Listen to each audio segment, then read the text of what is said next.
भक्तों, ओम नमः शिवाय, श्री शिवाय नमस्तुभ्यम, जय श्री महाकाल। जी हाँ भक्तों, क्या आपका भी जो बच्चा है वो पढ़ाई में कमजोर है?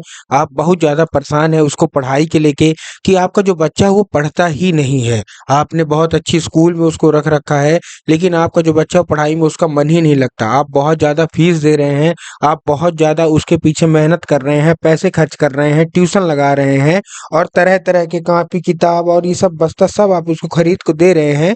और आप पढ़ाई की उसके पीछे बहुत मेहनत कर रहे हैं, लेकिन आपका जो बच्चा है उसका जो मन है वो पढ़ाई की ओर आकर्षित होता ही नहीं है। वो बाकी कामों में तो खुश रहेगा, लेकिन जब बात पढ़ाई की आ जाती है तो वो दूर भागने लगता है। तो ऐसे में कौन सा उपाय करें ताकि जो आपका बच्चा है वो पढ़ाई में आगे बढ़े, जो कमजोर है उसका जो मंद बुद्धि आपने मान लिया है वो भी आगे बढ़े। तो आज का ये वीडियो मात्र और मात्र आपके लिए है। बहुत अच्छे-अच्छे उपाय लेके आया हूँ। क्या करना है, कैसे करना है, पूरा आपको समझाने वाला हूँ, तो उपाय ध्यान से सुनिएगा, अच्छे से करिएगा। देखिए, आपको भी पता है कि पूज्य गुरुदेव की जो कथा होती है, उसमें बहुत सारे लोग आते हैं और पत्र के द्वारा अपनी मनोकामना गुरुदेव तक पहुँचाते हैं।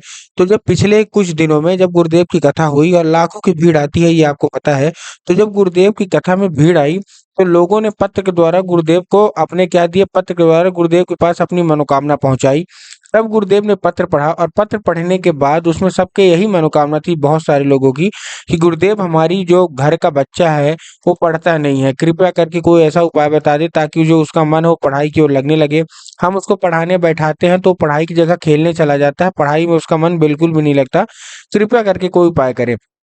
तब गुरुदेव ने 3 से 4 उपाय बताए थे और सभी माता-पिता को कहा था कि आप केवल और केवल ये उपाय कर लेना। आपका जो भी बच्चा है जिसका मन पढ़ाई में बिल्कुल भी नहीं लगता, उसका मन पढ़ाई की ओर 100% लगेगा ही लगेगा। जाके लोगों ने घर में ये उपाय किया और मात्र 1 से डेढ़ महीने के बाद गुरुदेव की कथा में वापस आए, गुरुदेव को फिर से पत्र लिखा। लेकिन इस बार आप जान के हैरान हो जाओगे कि ये वाला जो पत्र था, ये गुरुदेव को धन्यवाद के रूप में पत्र था कि गुरुदेव धन्य हो आपका, आपके द्वारा बताया गया उपाय हमने कर लिया है और हमारे घर का जो बच्चा था, जो कि बहुत ज़्यादा मतलब पढ़ाई में कमज़ोर था, दिन-रात खेलता-कूदता था, अब वो पढ़ाई करने लगा है। तो अगर आपको भी जानना है कि आखिर ऐसा कौन-सा उपाय है, जिसको करने मात्र से 1 से डेढ़ महीने के बाद वो लोग फिर से आते हैं गुरुदेव की कथा में और फिर से पत्र लिखते हैं ताकि उनकी मनोकामना पूरी हो जाती है। तो चलिए हम बताते हैं, लेकिन उससे पहले चैनल पे अगर पहली बार आए हैं और आवाज़ मेरी पहली बार सुन रहे हैं, तो वीडियो को कर दें लाइक और चैनल को कर लें सब्सक्राइब ताकि पूजनीय पंडित प्रदीप जी मिश्रा के रोज़ नए-नए उपाय जो कि मैं उनकी कथा से सुनता हूँ, श्रवण करता हूँ, सबसे पहले मैं आपको प्राप्त करा सकूँ। तो देखिए, जो हमारा पहला उपाय है, ये आपको करवाना, ये आप माता-पिता कर सकते हैं और इसके बाद मैं जो 2 और उपाय बताऊँगा, ये घर का कोई भी सदस्य कर सकता है, ठीक है? मतलब माता-पिता के साथ उसके अलावा जो मैं उपाय बताऊँगा, घर का कोई भी सदस्य, मतलब आप अपने बेटे या बेटी से करवाना है जो कि पढ़ने में कमज़ोर है, ठीक? तो ठीक है, देखिए, जो हमारा पहला उपाय है, जो आपको माता-पिता को करना है, एक लाल फूल का उपाय करना है। अगर आपके बच्चे का जो मन है पढ़ाई में बिल्कुल भी नहीं लगता, तो ये एक लाल फूल का उपाय आपको बस शुरू से कर लेना है। करना क्या है, आपको एक लाल फूल लेना है। अब देखिए, लाल फूल किसी का भी हो सकता है, आप गुलाब का ले लीजिए, गुड़हल का लीजिए, जिसका मन हो आप उसका ले लीजिए। ले लिया, लेने के बाद आपको क्या करना है, जब आप फूल लेंगे तब आपको ध्यान रखना है कि फूल कहीं से भी खंडित नहीं होना चाहिए, कहीं से भी कटा-फटा नहीं होना चाहिए, कहीं से भी खराब नहीं होना चाहिए, ठीक? आपने ले लिया, अब आपको क्या चाहिए, एक चाहिए आपको सरस्वती माता की फ़ोटो या मूर्ति। क्या चाहिए? सरस्वती माता की फ़ोटो या मूर्ति चाहिए। अब देखिए, अगर आपके घर में सरस्वती माता की फ़ोटो या मूर्ति है तब तो बहुत अच्छी बात है। लेकिन अगर आपके घर में सरस्वती माता की फ़ोटो या मूर्ति नहीं है तो आपको क्या करना है, आपको खरीद के लाना है, ठीक? कहाँ से? बाज़ार से आप खरीद के लाइए और उसकी स्थापना करिए अपने घर में, ठीक? कर लिया, करने के बाद आपको क्या करना है, जैसे आप स्थापना कर लेंगे तो जो शाम के वक़्त जब आप पूजा पाठ करते हैं अपने घर की, शाम के वक़्त तो आपको करना क्या है आपको एक लाल फूल माता सरस्वती को अर्पित करना है। कितना? केवल और केवल एक लाल फूल माता सरस्वती को अर्पित करना है और माता से उसको औषधि के रूप में माँगना है कि माता कृपया करके हमको इसको औषधि के रूप में प्रदान कर दीजिए। हमारे घर का एक व्यक्ति है, जो हमारा बच्चा है, जिसका मन पढ़ाई में बिल्कुल भी नहीं लगता, कृपया करके कोई ऐसा उपाय बताइए। ठीक? अब क्या होगा, अब आपने रख दिया, रखने के बाद आप अपने काम-धाम में चले जाइए। उसके बाद आपको क्या करना है, जैसे आप काम-वाम करने लगेंगे, जब शाम हो जाए, मतलब जब रात हो जाए, जब आपका बच्चा खा पी के सो जाए, आपको वही फूल उठाना है और उसके माथे पे एक बार क्या कर देना है, फेर देना है, ठीक? क्या लेना है, वही फूल आपको उठाना है और उसके माथे पे आपको एक बार फेर देना है। पूज्य गुरुदेव कहते हैं कि वो औषधि का काम करेगा, ठीक? क्या करेगा?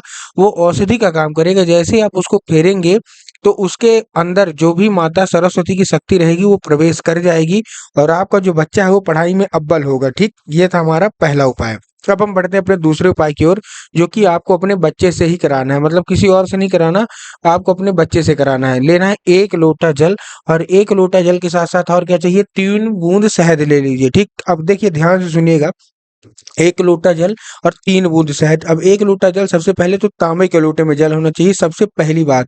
बहुत सारे लोग क्या करते हैं कि स्टील के लोटे में ले लेते हैं, जो कि पूर्णतः गलत है।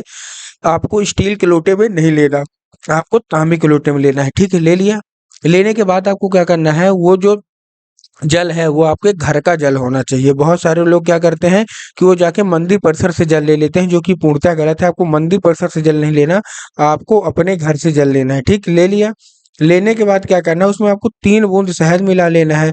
मिला लिया, मिलाने के बाद आपको अपने बच्चे को लेके पहुंच जाना है कहाँ, सीधा सीधा शिव मंदिर, ठीक? शिव मंदिर पहुंच गए।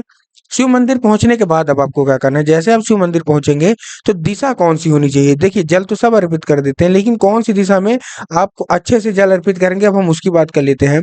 आपको दक्षिण दिशा में खड़े होना है, उत्तर की ओर अपना चेहरा करके।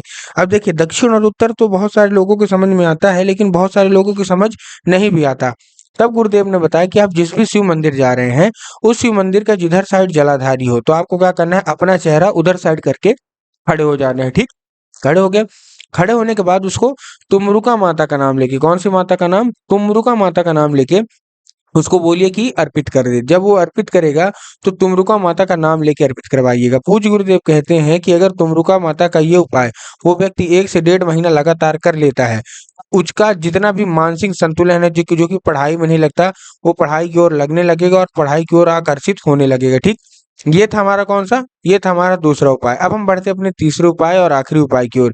इस उपाय में आपको करना क्या है? देखिए ये उपाय भी बहुत ही शानदार उपाय है।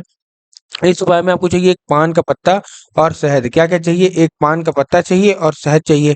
जब आप पान का पत्ता लेंगे तब आपको ध्यान रखना है कहीं से कटा-फटा पान का पत्ता नहीं होना चाहिए, और ये उपाय आपको अपने बच्चे से ही करवाना है। पान का पत्ता ले लिया, शहद ले लिया और लेके पहुँच गए कहाँ? सीधा-सीधा आपको शिव मंदिर, ठीक?